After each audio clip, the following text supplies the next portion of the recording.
want na maayos ito para may matinong sistema and transparency. Again, it has to be reported to us. There has to be transparency every time they use the money. Isang sagot na lang din po siguro. Basahin ko na lang po ulit. My first question was, given the requirement under the 1987 Constitution that no money shall be paid out of the Treasury except in pursuance of an appropriation made by law, does the practice of pooling earmark revenues into the general fund comply with this provision? How does the Department of Justice assess the legality of this practice? Number 2, how does DOJ reconcile the legal requirement of earmarking specific funds under laws like RA 11203, the Rice Tarification Law, and RA 10929, the Free Wi-Fi Law, and all other laws with the one fund concept under EO 292 and PD 1177? Is there a potential conflict between these mandates? So how do we address this? Number 3, what legal safeguards are in place to prevent the misuse of earmarked funds when they are pooled into the general fund? How does the DOJ ensure that these funds are not diverted to other purposes in violation of earmarking laws? Number 4, under PD 1177 and EO number 292, there are provisions allowing the reversion of unused special funds to the general fund. Can DOJ provide clarity on the legal circumstances under which such reversions are allowed and how this aligns with the original purpose of earmarked funds? Given that the revised, number 5, given that the revised penal code defines technical malversation as the use of public funds for a purpose other than that for which they were appropriated, does the pooling of earmarked revenues or earmarked funds into the general fund, particularly when they are spent elsewhere or used to generate interest, pose a risk of technical malversation? Number 6, in the case of technical malversation, intent is not a necessary element for prosecution.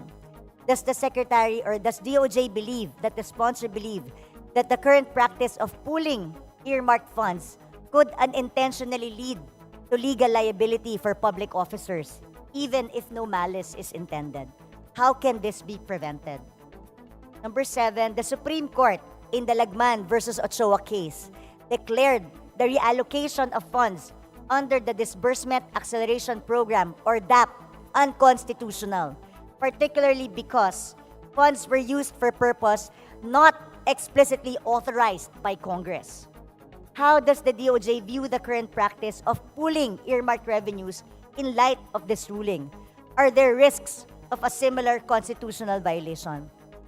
Mr. Speaker, Mr. Sponsor, gusto ko lang naman po ilagay sa tama itong paggamit ng earmarked revenues. Ayoko naman pong ma-declare tayong unconstitutional. Tayo po ang power of the purse. Dapat minomonitor po natin ang paggamit nito at dapat alam po natin at may transparency kung pinupool man nila ang perang to. Magkano ang ginamit nila dito? Saan nila ginamit? Wala pong reporting sa atin dito sa Kongreso. That's why I want to know, at sinabi po sa akin kasi kanina ni Madam Sponsor, itanong ko daw po sa DOJ kasi legal question. Kaya po ako nagtatanong, dahil ako, nandito tayo sa Kongreso, tayo dapat ang gumagawa ng mga batas ginawa natin yung batas to be earmarked for a certain fund. Pero because kailangan natin ng pera, gusto nating gabitin at galawin.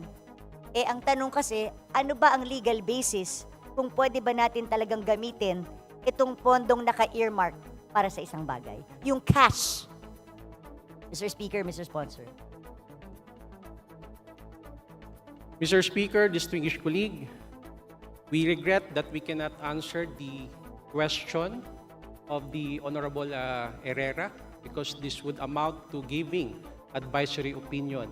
However, this representation suggests possible answers, Mr. Speaker, to the query being raised by the Honorable Herrera. Number 1, we can use the oversight power or function of the Committee on Appropriations so that once and for all we can finally discuss and settle the issue on the earmark funds.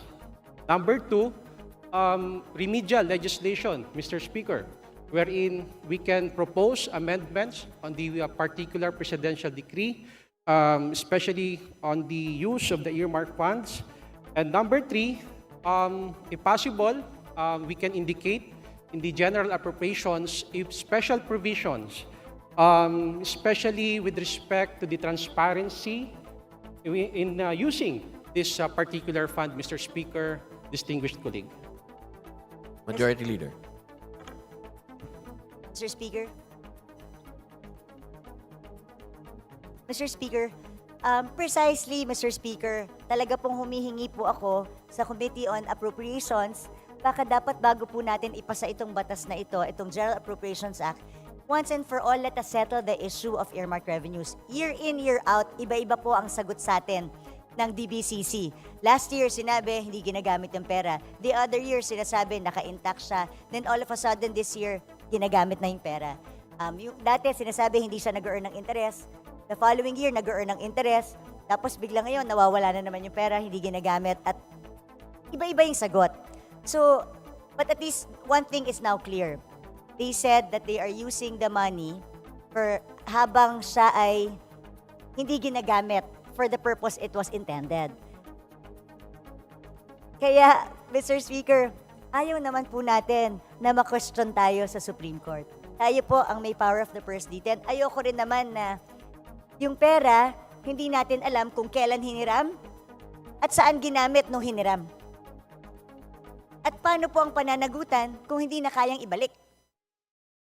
Ito po yung mga kasagutan na I think has to be settled before we pass the GAA, Mr. Speaker, Mr. Sponsor. Sana po, as a sponsor of DOJ, pagtulungan po natin ito. Gusto ko lang pong ilagay sa tama, the one fund concept is a beautiful concept which was passed as a presidential decree during the time of President Marcos Sr. in 1977. Hindi pa po ito na-amend hanggang ngayon. Na-overtaken na po siya. So it's something that maybe we should take a look at here in Congress kung talagang ngayong sinasabi na ginagamit itong pera na hindi pa kasi kailangan ng pinagagamitan. I just want na maayos ito para may matinong sistema and transparency. Again, it has to be reported to us. There has to be transparency every time they use the money. Kasi yun, Mr. Speaker, Mr. Sponsor. Majority Leader. Thank you, Mr. Speaker. We join the desire of the Honorable Herrera, as well as the sponsor of the Department of Justice, to track the fiscal management of earmarked funds and ensure transparency in the collection and expenditure thereof. And as earlier agreed between the sponsor and the Honorable Herrera, the Committee on Appropriations, through the sponsor, has been requested to exercise its oversight as the body responsible for the disbursement, together with the Executive Department. Second, a special provision in the national budget or in the General Appropriations Act for 2025 will be considered by the Committee on Appropriations to address lapses in the law, as well as number 3, the possible consideration of amendments to EO 292 as well as Presidential Decree 117 to ensure that future appropriations of earmarked funds will be tracked and will be transparent, not only to satisfy today's deliberations with the Honorable Herrera as well as the sponsor, but for future generations to ensure transparency in the use of public funds as required by the Constitution. Therefore, Mr. Speaker, we, as part of the majority, we give this commitment to the Honorable Herrera together with the sponsor, the Honorable Bongalon for the Department of Justice. Mr. Speaker, bago po natin ipasa ang GAA natin po sana at magkaroon na po tayo ng transparency or malagay na natin sa special provision as to the transparency of the use of the earmarked revenues, Mr. Speaker. Mr. Speaker, during the period of amendments, the small group to be requested will report to the Committee on Appropriations, and the Honorable Bongalon will ensure that the special provision requested to track the fiscal management of these earmarked funds will be considered during the period of amendments. That's all, Mr. Speaker. Honorable Herrera.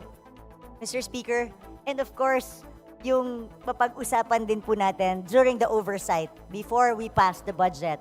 If Absolutely, it's really Mr. legally, it's something that we can really do. Kasi syempre may may-ari, naka-earmark siya sa agency. Hindi ba dapat ipaalam, kaya nga maraming dapat pag-usapan kasi hindi ba dapat ipaalam muna doon sa agency na yun, nahihiramin yung pera bago siya gagamitin? Mr. Speaker, can I request that the Honorable Bongalon be recognized to assure the minority that the request for discussions over the oversight of these funds will be The Honorable Bongalon is considered recognized. during the deliberation. Thank you, Mr. Speaker. Again, given that the DOJ cannot give its legal opinion on the matter, as mentioned earlier, we can exercise the oversight function of the Committee on Appropriations with respect to the issue of the earmark funds and also the practical solution wherein to draft a special provision to ensure the transparency of the use of these earmark funds. Mr. Speaker, distinguished colleague. Honorable Herrera. Mr. Speaker, Mr. Sponsor, hintayin ko na lang po yung oversight function. Isa lang pong interest natin dito to make sure na hindi technical malversation ang paghiram ng pera para sa pondong naka-earmark para sa isang specific program or project. Yun lamang po, Mr. Speaker. Maraming salamat po. Mr. Sponsor, thank Thank you, Honorable Yes, Herrera. distinguished colleague. Thank you, the Honorable Bongalon. Majority Leader. Mr. Speaker, next to interpolate